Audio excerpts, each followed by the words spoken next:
Good morning, everyone, and happy Friday. Welcome to this edition of Balance in Life. I am Crystal Tyler Mackey, happy to welcome you on behalf of Virginia Cooperative Extension, our Human Development Program team, and our partners in this webinar series, North Carolina Cooperative Extension. The topic today is one that has been talked about a lot, but talked about even more so in recent weeks and even the last couple of months as we start to reopen and re-emerge from the pandemic and things start to open up and we move into a different place and space. And that noted change can sometimes come with some fears and for some of us, some level of anxiety. So happy to welcome back one of our favorite speakers, partners, colleagues in this space, Alan Rasmussen, to talk us through how we can take charge over fear and anxiety. So welcome if this is your first time, welcome back if it's not. You know, we engage a lot in the chat box, so feel free to post your chats, questions, comments in the chat box. If you do nothing, Alan, Bethany, and I will see your responses.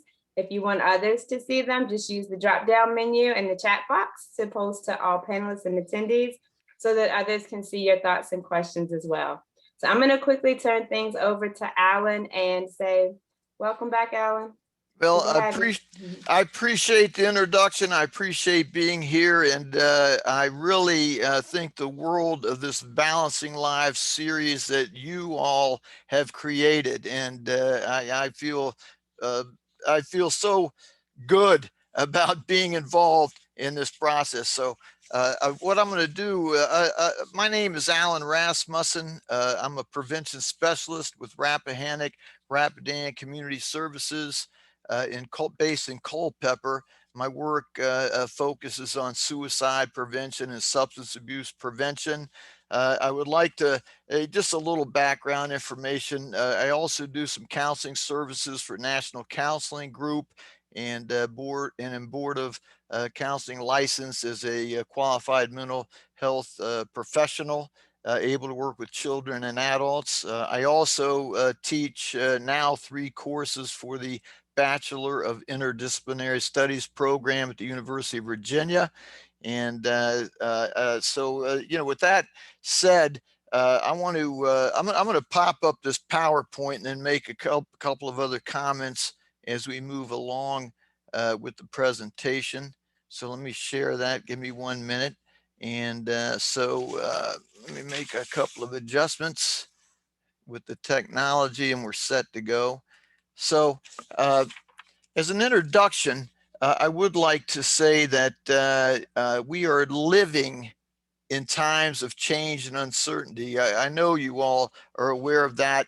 And I wouldn't mind also saying that we're living in times of confusion as well as unsettling times.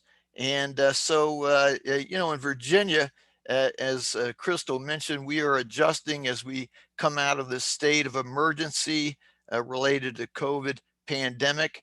And we're at the same time, we have this COVID variant that we're hearing about in the news. We're listening to stories about some people are vaccinated, yet some still are not. You know, there are, we're thinking about children going back to school full time in the fall with that adjustment. And, you know, there's news stories. You can see news stories each evening about policing, violence in our communities, and employment, as well as the economy. So they, you know, that's why I say we are living in times of change and uncertainty, and that can impact us. So, you know, fear and anxiety are the biggest barriers people encounter in managing change and uncertainty and moving forward in their lives. Fear and anxiety can increase a person's stress level. It can activate the flight or fight syndrome, those instincts, and it can cause people to wake up at night worrying. Our capacity and ability to focus can be limited or shut down resulting in not being able to enjoy life, accomplish key goals in our lives, or reach our full potential. Fear and anxiety occur when people attempt to move beyond their comfort zones. Each of us has a comfort zone, which is a set of boundaries in which we live. These are the situations and circumstances that we know and that give us a sense of security because they represent what is familiar to us. Fear and anxiety tell us we are in danger. They can keep us safe, or they can paralyze us and keep us from achieving our dreams. Fear and anxiety can either shut you down or help propel you to new heights. The choice is yours. Real change always triggers fear and anxiety at some point during the process. If your brain is preoccupied with avoiding failure, rejection, emotional pain, as well as people, places, or situations that trigger your fears and anxiety, you will lose sight of your goals and dreams, and you will not be free to take calculated risks. The only way to deal with fear and anxiety is to face it. Your willingness to do this can expand your comfort zone and enable you to enjoy greater experiences and freedom. So today, I want to talk about how you can take charge over fear and anxiety and move forward in your life and achieve your dreams. I'm going to initially talk about some key characteristics of resilient people that you can practice and develop. And I encourage you, as I'm talking with you, to find the resiliency in times of adversity, and any resiliency presentations I've done to review that information and work to embrace it, because we, Crystal, Bethany, and I are seeing the benefits of people embracing that resiliency philosophy and traits that can be practiced and learned and developed. So, then today I also want to talk about and discuss tips that you can use to take charge over fear and anxiety. I would also like to mention, before I jump into the PowerPoint, that we always need to be alert to people who may have an existing mental health issue. Their symptoms can be exacerbated in times of change and uncertainty, in unsettling times and confusing times. So we need to be alert to be able to recognize that they may be struggling and learn ways to reach out and lend them a helping hand. And I'm going to talk about that in the process of this presentation as well. So I don't mind saying this. I appreciate all of you all being here, because the only way you make change and help people is when we do it together. We work together, we talk about issues, put it on the table, and learn and grow together. So this is definitely a community issue, and I like this process. So with that said, I want to the review of some of that resiliency information. I want to talk about the goals of resiliency, which can let you know how valuable being resilient can be as you try to take charge over fear and anxiety. So let's keep in mind that with the goals of resiliency, you'll develop skills that increase your mental and emotional strength for life's daily challenges. You know, whatever we face, whatever we comes upon us, we will have the mental strength and the emotional strength to take on this adversity, these challenges.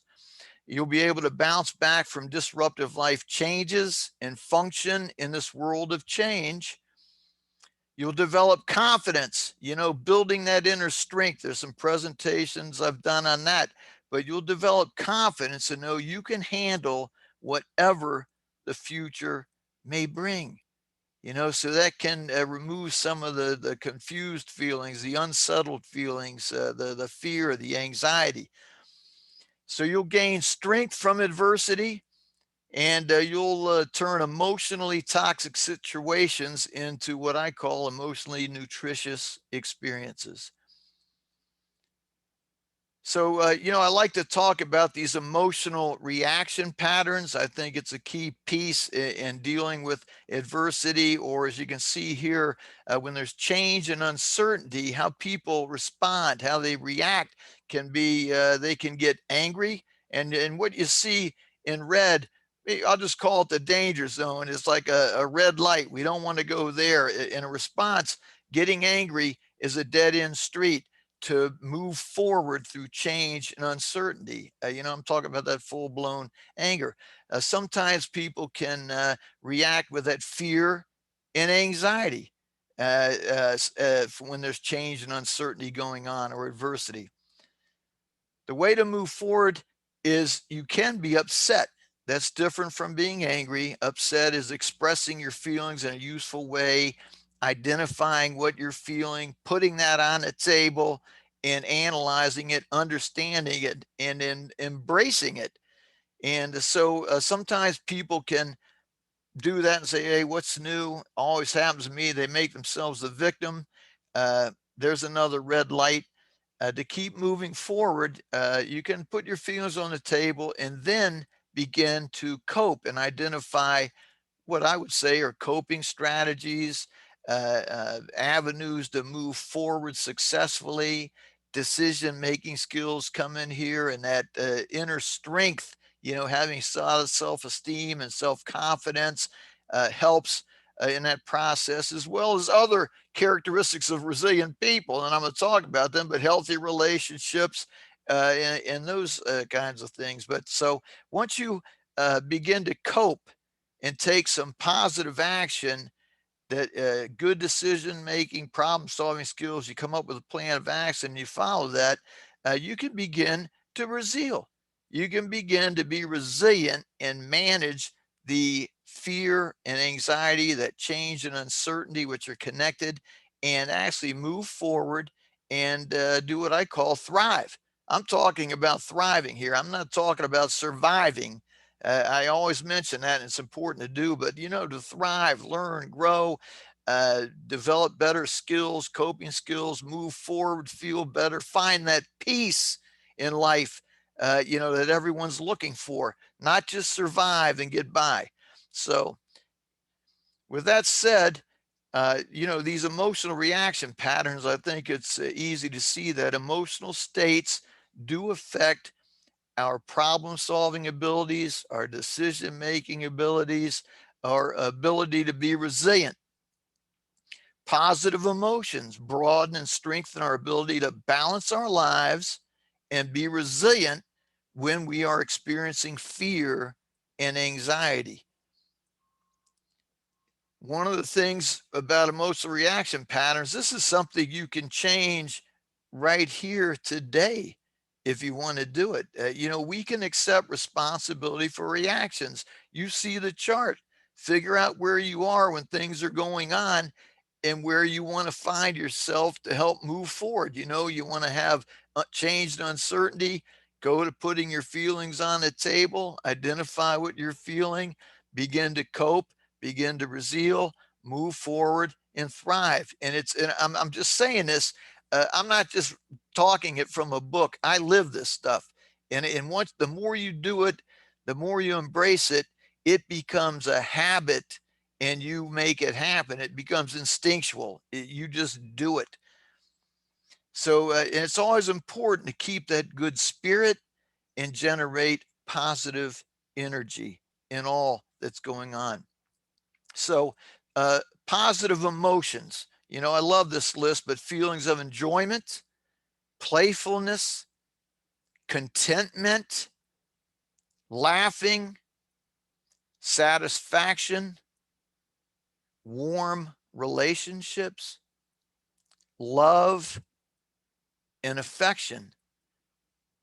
When you look at negative emotions that are out there, we've got them listed there, but fear, anxiety, anger, vulnerability, helplessness, keep in mind when people experience these negative emotions, they narrow a person's range of thoughts, man. It gets like a vice on their head. They can't think clearly. They can't make solid, sound decisions. And it actually limits your ability to think of action choices. What are my options? What are actions I can take to move forward? It limits your ability to do that. So let's talk about some tips at managing change and uncertainty, and we'll keep moving forward here. But experiencing these positive emotions opens your mind to a broad range of new ideas and possible courses of action. So you can begin to develop coping skills. You can use your mind to research, explore, learn, grow, develop options. And so, again, and these options and information can lead to new coping skills, new courses of actions, new ways to move out of move through what's going on. Positive emotions increase resiliency.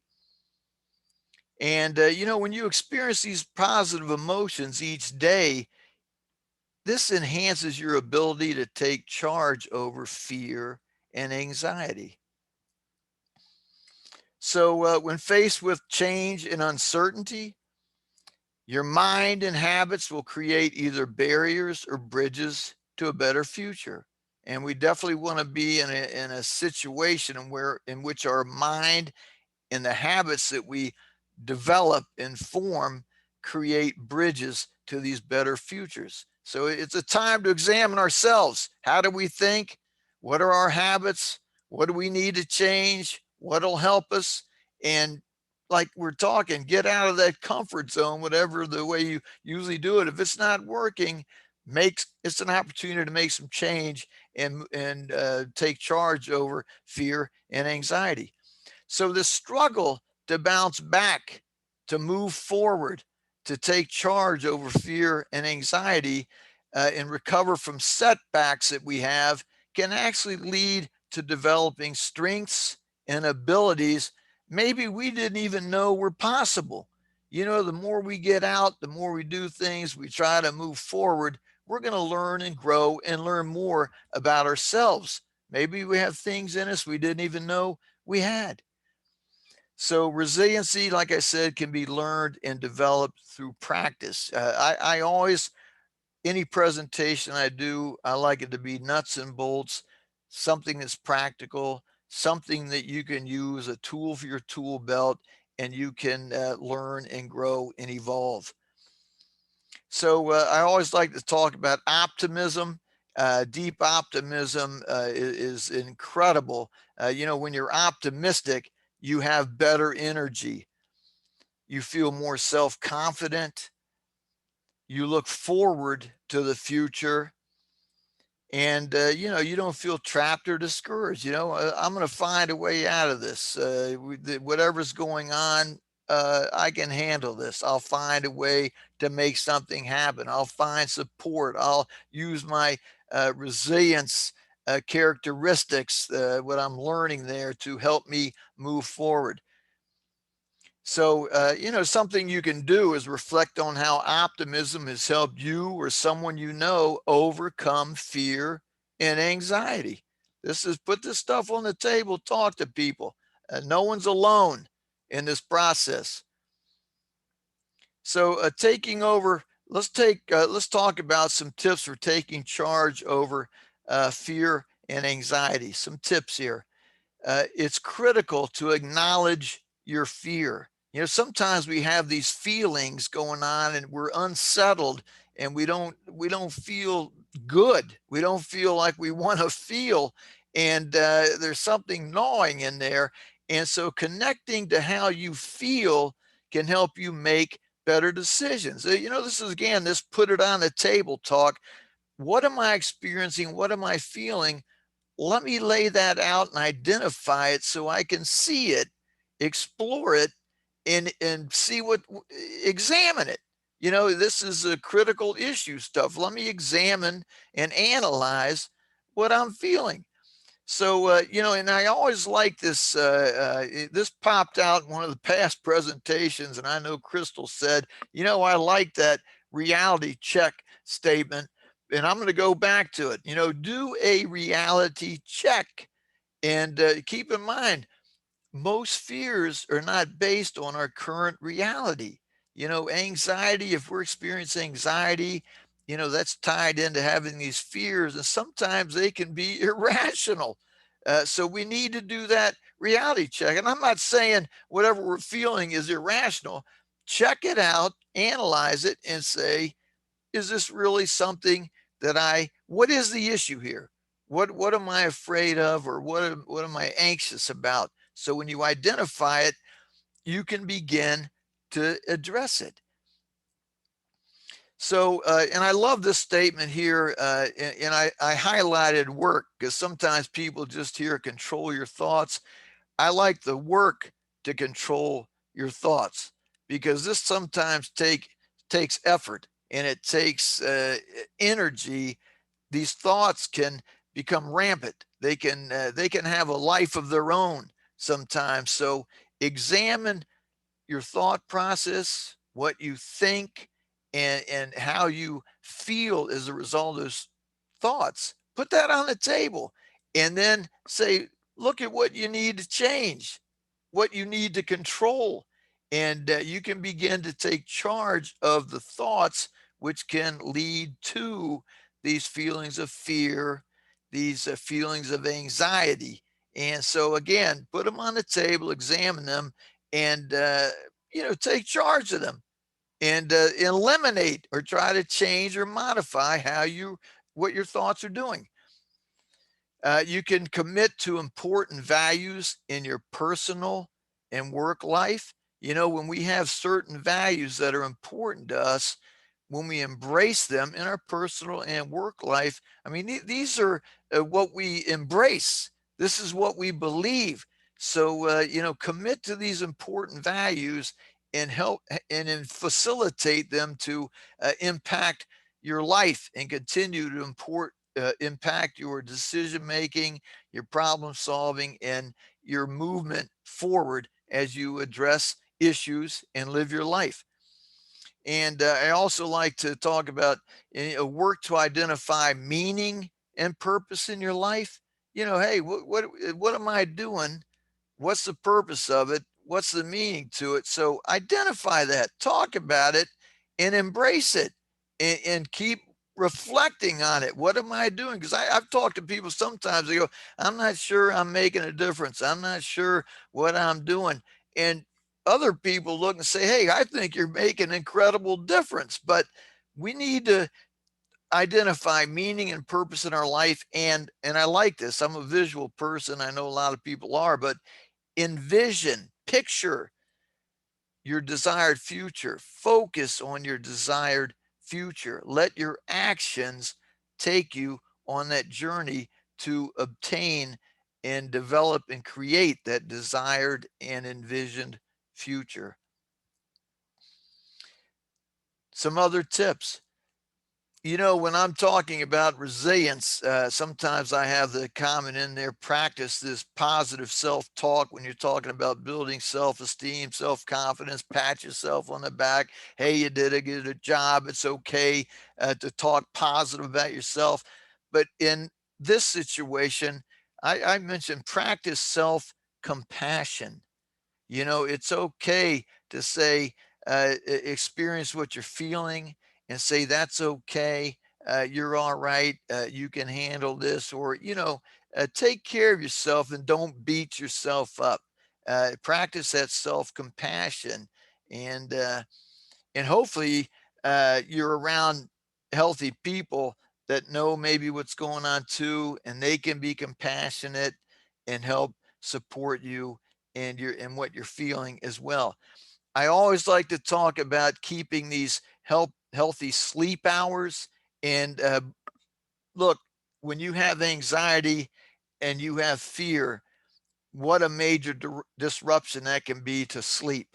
I mean, people I talk to, they wake up at night, they have things on their mind, and it's usually ties to some issues that are bothering them, they're anxious about, they're fearful of. And, that's anxiety at its finest. So, to get those healthy sleep hours, sometimes it takes just addressing and some of these other tips, confronting these thoughts, dealing with what's going on the best you can. And we'll talk about professional help at the end, but these are skills you can use now and practice and work on. I also like to talk about maintaining the good nutrition. When we eat right, we feel good about ourselves, our body feels good. And it's important, you know, as much it is important to get in out of your comfort zone, it's also important to maintain some healthy, functional routines. We talk about resilience being flexible, adapting, and flexibility is the key. But sometimes these maintain good nutrition and regular eating hours. If that's something you're used to and it works, stick with those things. If they help you and they work, and research I see, there's a lot of research on sleep, nutrition, and maintaining regular routines that work. So don't lose sight of what's working for you. And as you move forward, engage in these constructive leisure time activities and hobbies. Take time to do things you enjoy that help you rest and recover and uh, give you some joy and peace. If you enjoy doing puzzles, you enjoy doing whatever you like to do, do it. Take some time to do it. And it's I know you might say, hey, it's easy to say, hard to do.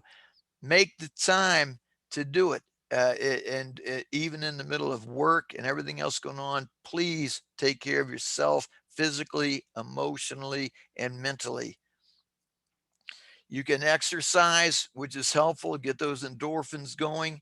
And look, I'm talking to a lot of people and they're hearing this stuff and they're going, hey, I'm making some change. I'm starting to exercise, hike, walk, ride a bike, whatever. But, do this stuff so you can enjoy it. It works.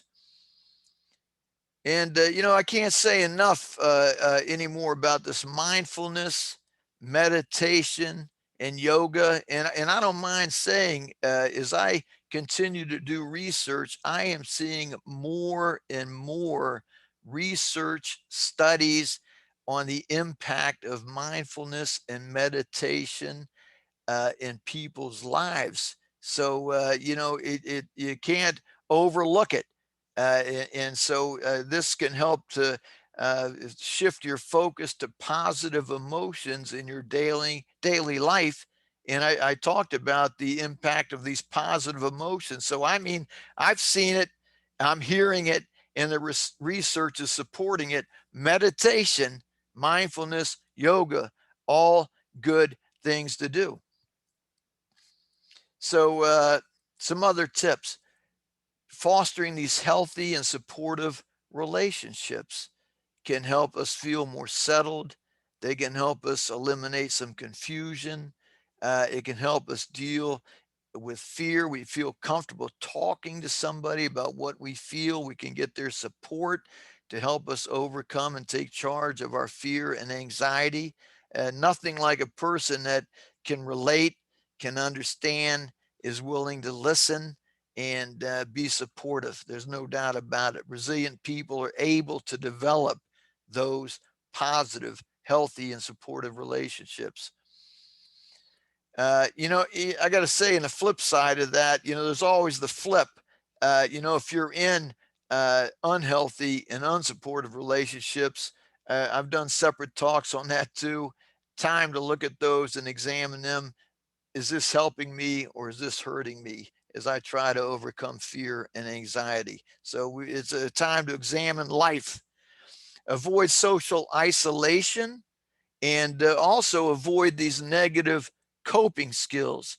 The ones I see is sometimes people self-medicate. They may try to cope through use of substances, alcohol or drugs, medications. They may, I've seen, when you look at some of these negative coping skills, sometimes you can get into self-injury. You can get into people excessively over working out, and other negative coping skills. So keep that in mind as you work to move forward. Develop healthy coping skills that help you move in the right direction. And I always like to mention this: avoid news stories if they increase fear or anxiety. And I don't mind telling you, a lot of times I talk to people and they'll talk about what they're hearing, reading, and seeing in the news. And it's the stuff I talked about. It can be unsettling, it can be disturbing. And if it's impacting you and increasing your fear or anxiety, try to change the habit. Move away from it. I always grew up with people telling me, hey, you should read the news and keep up with current events. And when I do my courses, I always have a current events section. But I've also had students that were impacted by some of the news stories. So, you do try to find some good news stories. And, that's tough to find. I don't mind saying it. So, practice self-care by taking time to relax.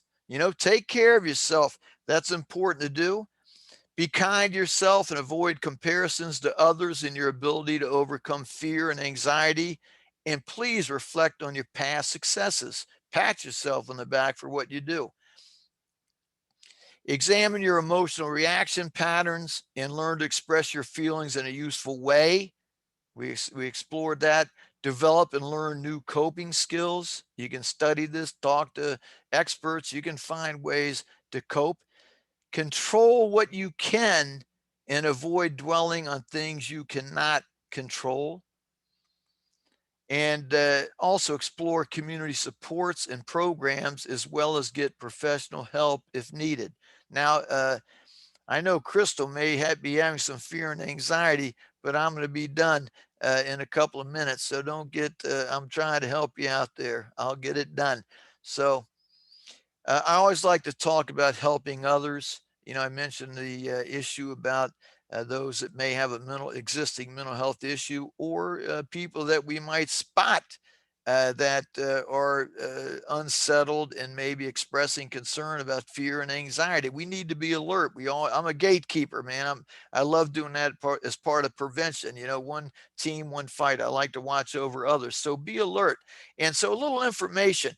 A mental disorder or a mental illness is a diagnosable illness that affects a person's thinking, their emotions, their emotional state, and their behavior.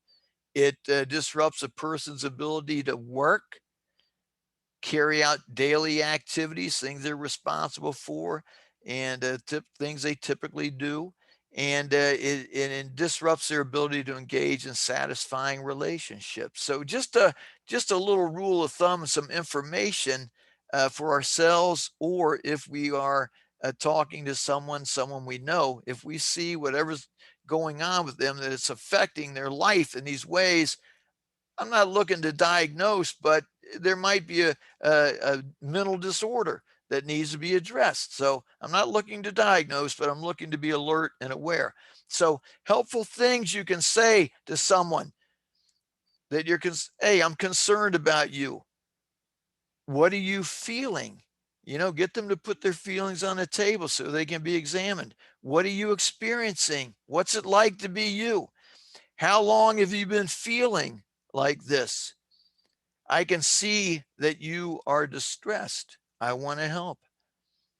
Sometimes something seems to be bothering you. Do you want to talk about it?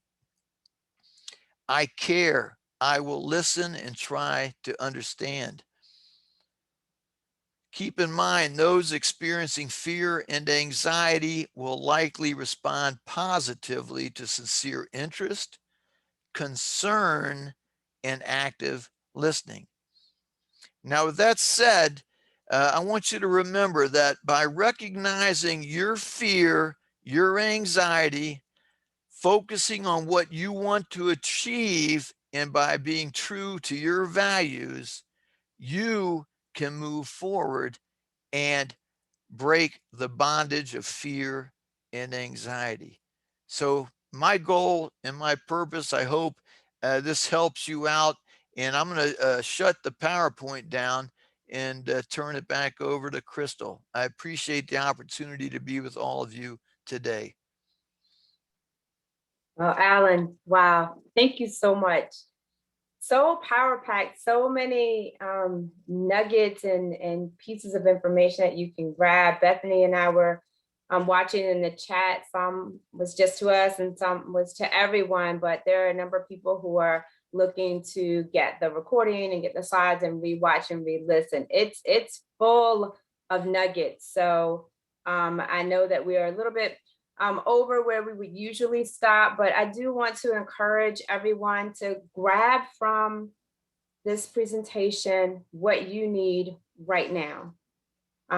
I know for me, one of the things that you said, Alan, was be kind to yourself and avoid comparison. So I am going to walk away being kind to myself. And I've been really focusing on that, but that's a lift out that I'm going to have because I can push myself pretty hard and I'm usually good with that. But sometimes I get to a point where I really need to be kind to me. So that's something that I'm taking from it. And Bethany, I just want to ask if there's something you want to share. I want to highlight something that a participant, Leslie, shared, that sometimes your fears are the same fears others have. So sharing these thoughts actually helps you to better deal with them. And we were just talking about that before going live, about this community and the feeling of not being alone in whatever you're facing, even though there are different challenges, to know that other people are also going through that and we're in it together. And thank you to Alan for helping us to get our brains wrapped around strategies to cope with that, because it's a common, it's no matter what is going on in your life, even the positive stresses, they're stresses, and we need these coping strategies. So thank you to Leslie for that great comment. And thank you, Alan, for leading us through some really powerful tips. You're welcome. Thank you so much. Thanks all. And so as we bring this particular session to a close, I want to thank everyone for being here. Alan, always, this is our ABC team. Sometimes H, so those of you who are on with us, you know Herman is on. Sometimes Herman is at 4-H camp this week, the last day, so we hope he's had a good week. But this is our ABC team, and I'm grateful that we could be here today. Because so many people asked, we'll endeavor, I can't promise, but I will endeavor to try to send out the slides and the recording before the end of today so that people can have it. I will be kind to myself and be on vacation. So I'm going to try to get that out today to everyone. So grab what you need from this session, and you might not be able to focus on it all, but focus on one or two things that you can take, and be kind to yourselves as well. Thanks everyone, and have a great weekend. Bye. Thank you for being here. Good to be with you all.